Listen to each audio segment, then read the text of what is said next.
Today we're going to be taking a look at Steve's serve technique, and this is a little bit older video of Steve. I'm pretty sure that he said when he posted this video on the forums, but we're going to take a look at his technique and see which things that he should work on and try to improve on his serve. And as you guys can see, I've got a split screen here of Steve and also a video of Pete Sampras. We're going to be looking at Sampras for a couple of different technique cues. You guys will see when we get there. First, let's go ahead and just take a look at a full speed video of Steve's serve, which is going to be on the left here. Alright, pretty good. Now, Steve's a good athlete. He's nice and relaxed. I've seen him play in person, and that's the main reason why I know that he's made some changes since this video. But we're going to go ahead and take a look at a couple of different things that I think Steve is doing well, and some other things that I think that he could improve on based on this video. Now, first of all, let's take a look at Steve's stance. And I like how Steve starts off here with his stance because it's closed. He's got a good setup with his feet to be able to rotate his body well. And if you look at him and Pete over on the right, you'll see that they're very similar in how the front foot there is angled and also how the back foot is angled. So Steve has a good initial setup here with his feet to be able to be successful. That's good. So let's keep going. Now, as Steve sets up in his trophy pose, which is what this position with his body here is typically referred to as, he's got a lot of good things going on. He's doing a good job with his legs. He's bending his legs well. He's also done a good job of rotating his body back. We can see his chest facing towards the camera, which is typically what I tell students that they need to do as far as rotating their core. So he's done a good job with that. He's also done a good job tilting his shoulders. He's making a good angle between his right elbow and the tip of his left fingers. Looks like he's probably got, I would say, about a 70-degree angle or so. His left arm is just about perpendicular to the baseline, perpendicular to the court surface, but his right elbow isn't quite in line with his left arm. And that's not necessarily a bad thing, but if Steve were to drop his right elbow a little bit lower, he'd have a little bit more aggressive angle up towards the ball, which is good. Let's take a look at Sampras and see what kind of trophy pose he gets into compared to Steve. There we go. And we see very similar, actually. Sampras has perpendicular arm to the court surface and not a perpendicular angle with his right elbow. In fact, it's just about identical to Steve. Steve, you've even got the wrist, the little wristband going on there. I like that. Just everything's pretty much lined up with Sampras. That's looking nice. Not really seeing a whole lot of differences between the two of you guys, so that's great. All right, let's keep going with Steve's here. Now, as he drops his racket and starts going up towards the ball, we're going to start to see a couple differences. And initially, I thought that Steve's left arm dropped a little bit early, but in looking at this video of Pete's, it's actually very similar. Now, what is different is as Pete continues to go up towards the ball, and we see his racket drop here,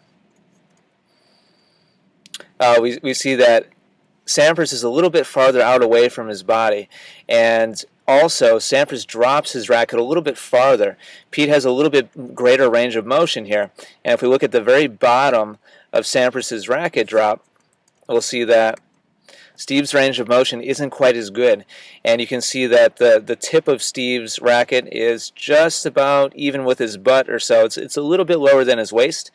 Sampras has the tip of his racket all the way down, it looks like pretty much to his knees, which is incredible. And Sampras has obviously great flexibility. He's got very flexible shoulders, and we can also see that his right elbow is just about even with the line of his shoulders as he drops his racket, whereas Steve's elbow is pointed up into the air a little bit at the bottom of his racket drop. So Sampras is demonstrating a little bit better flexibility than Steve, and Steve, to be really honest with you, I don't think this is really a bad position for you. It's very possible that your flexibility just isn't quite as much as Sampras's, which is nothing to be ashamed of. I wouldn't worry about that. So overall, I think you're doing great here with the racket drop, and you've done a good job transitioning from your trophy pose to the racket drop. And now let's go on forwards and go up towards contact. Now, another big difference here between you and Sampras is that as you start going up towards the ball, check out the angle of the strings on Sampras's racket. They're not only perpendicular to the court surface, they're actually angled down. The hitting surface is actually angled down towards the court a little bit, whereas your strings, the hitting surface, is actually angled up towards the sky a little bit right here as you start going up towards the ball. And this is another demonstration of flexibility. Sampras has rotated his shoulder, his hand and his shoulder back in a loaded position a little bit farther than you, Steve, and so he's got more load. It really is the best word. He's got more energy built up by having his hand and his shoulder twisted back, and we're going to see that unwind towards the point of contact here in a second. And in looking at Steve's point of contact, I think you're doing pretty well here, Steve. You're reaching up well. Your arm, your shoulder, and your hand are all extended up well towards the ball. We're going to take a look at Pete here. Very similar position, both between you and Sampras. Your guys' shirts are even flying up in the same way. That's very nice. However, really the only difference we're seeing here is that you kind of kick up a little bit with your right foot. And to be perfectly honest with you, Steve, I'm totally fine with that. I don't think that's gonna really hurt you. Pete gets up a little bit straighter with his feet. You can see he's kind of pointing up towards the ball a little bit more. He's not bringing up his right foot. I don't think that's going to hurt you really, but just an observation there, a difference between you guys. Now, one more difference between the two of you, Steve, and that is Sampras after making contact. Now, remember, Sampras came from a farther back angle back here, from his back scratch position. See how his racket strings are angled down towards the court. Yours are angled up towards the sky a little bit. There's probably about, I don't know, I would say about 25, maybe 30 degree difference between your guys' angle of the racket face. Now, in moving up towards the ball and on the follow-through, we'll see that you've pronated, you've rotated your hand to be a little bit past parallel with the court surface. And so you've rotated your racket out to the right just enough to kind of get the racket flat, and you've gone a little bit past flat. And so your hand is facing out to the right, a little bit past parallel to the court surface. Now let's watch Pete's as he goes up towards the ball, makes contact. Now check out where his hand goes.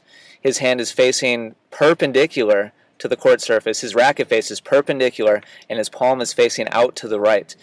And so here again is another demonstration of range of motion and flexibility as Sampras pronates, makes contact, and continues to pronate his shoulder to the outside. So he goes from inside to flat at contact and then to the outside. So Sampras has just gone past 180 degrees of rotation with the racket face. And when we watch yours, Steve, we'll go back over to yours. Go from not quite perpendicular here to flat to about parallel to the court surface. So you're making a little bit less than a 270 degree rotation here with your racket face. Let's go ahead and take a look at the follow-through. And we'll see very similar stuff here between Sampras and Steve. And you're looking nice and balanced, Steve, and I like how you finish on your left foot. And your body weight has gone forwards into the court, maybe even a little bit more than Pete here. And you guys are in almost identical positions here. Again, your right foot is a little bit higher up off the ground because you had kind of kicked it up into the air a little bit as you swung up towards the ball. But again, I don't think that's necessarily a bad thing. It's very similar to what I do as well on my serve, but you finish in a balanced position and go out into the court. And looks like Pete here is serving and volleying. He's pushing out towards the net, and you just stop your momentum right there, which is fine. So Steve, overall, real solid, and we'll play this in full motion again. You're a good athlete. You're getting into a lot of good positions with your body. Your trophy pose is good. You are pronating, but not quite as much as you could be. Really, the biggest difference between yourself and Sampras is the range of motion. And Sampras is rotating his shoulder both inside and outside more than you are. But a lot of the rest of it is very similar. So you should be happy with this. I know you've made some improvements since this video. It'd be interesting to see an example of your current serve as well.